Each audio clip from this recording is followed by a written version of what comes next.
camping out in a secluded place where no one lives, and cows and a few raccoons. I was riding around in my shoebox car, my baby and me underneath the stars. My engine was humming, I knew it was going real soon.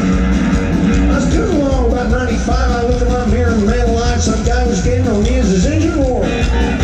So I gave that Holly cart some gas and I did right out, don't let him pass. Guess it's just my baby got bored, I had to race to my 504.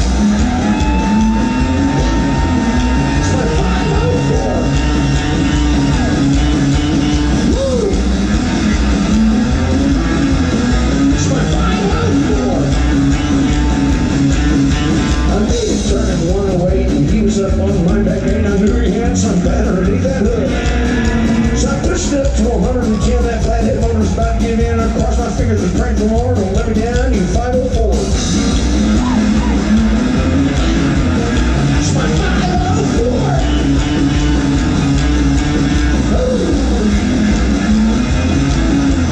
It's my 504.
This race is about to end. It's caught my God, my engine can't give no more.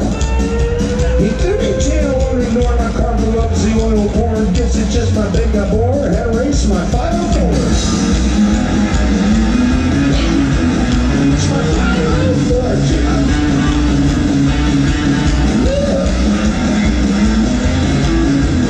It's my 504.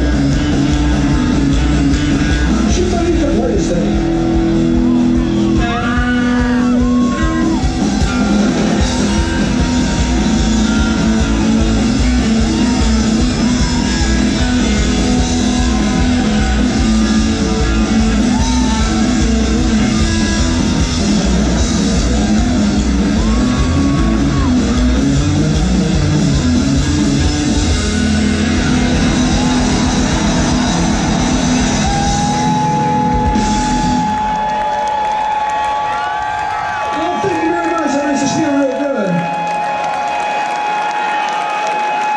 Thank you so much. Jimbo Wallace on the guitar, I guess. Just had to do that. All right. Me and Jimbo we've been together a long time, and times are very good for us. Even with all the problems we go through, things are a lot better than they used to be. When we first started out, it was a pretty hard scrabble life. And we were playing about 300 shows a year. And so our hometown of Dallas, Texas, well, that's where we lived. I grew up in Corpus. He's a Houston guy, really. And so we lived in Dallas, but at a certain point, it didn't make any sense to have a house, or really even an apartment, because we'd only be back in Dallas for a couple of days. We were only there for about less than 100 days out of the year. But we eventually got a one-bedroom apartment that we would share when we were home, and there was a guy that lived upstairs, the apartment above us. His name was John. And John was a bartender, which reminds me, tip your bartenders. I hope they heard me say that. But anyway, John was not only a bartender, John was also an aspiring stand-up comedian.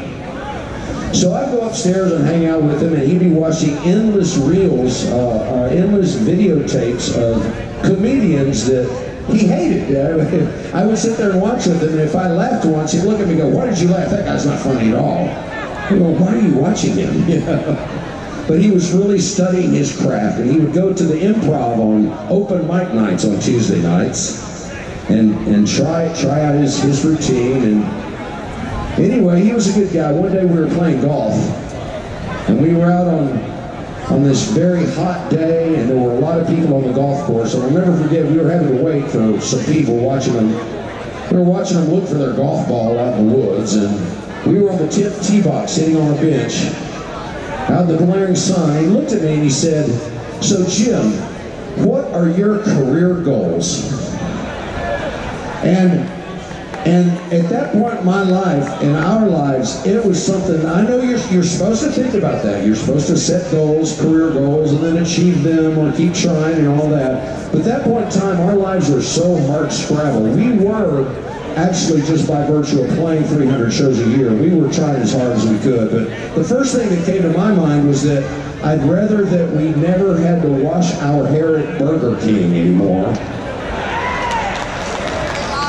But I didn't say that. I thought about it for a minute. I looked at him and I said, okay, here's my career goal. I want to play golf with Willie Nelson.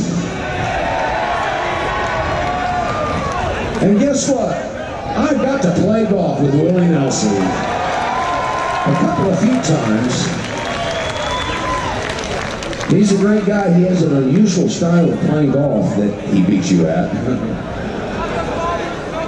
But anyway, John didn't understand that. Oh yeah, hey, Lisa's out here passing the bucket. See that bucket? We're trying to keep Levitt Pavilion going, so if any of y'all can donate to Levitt Pavilion. Oh, there's another nice young gentleman with a bucket out there. And oh, look, there's the young lady with one too, so if y'all can help out Levitt. Okay, back to my story. But anyway, John became a stand-up comedian. He started getting paying gigs at the Improv in Dallas. The next thing you know, he was on the improv circuit all across America. He was no longer a bartender. He was a professional stand-up comedian. And he kept getting better and better and better and growing. And next thing you know, he was the head writer and one of the voices on a famous animated TV show called King of the Hill. You ever heard of King of the Hill?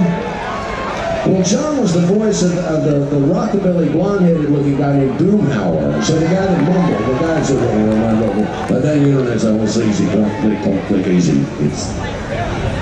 Anyway, on that show, King of the Hill, one of the first episodes of the first season, the main character on the show, Hank Hill, plays golf with Willie Nelson. So they owe me money.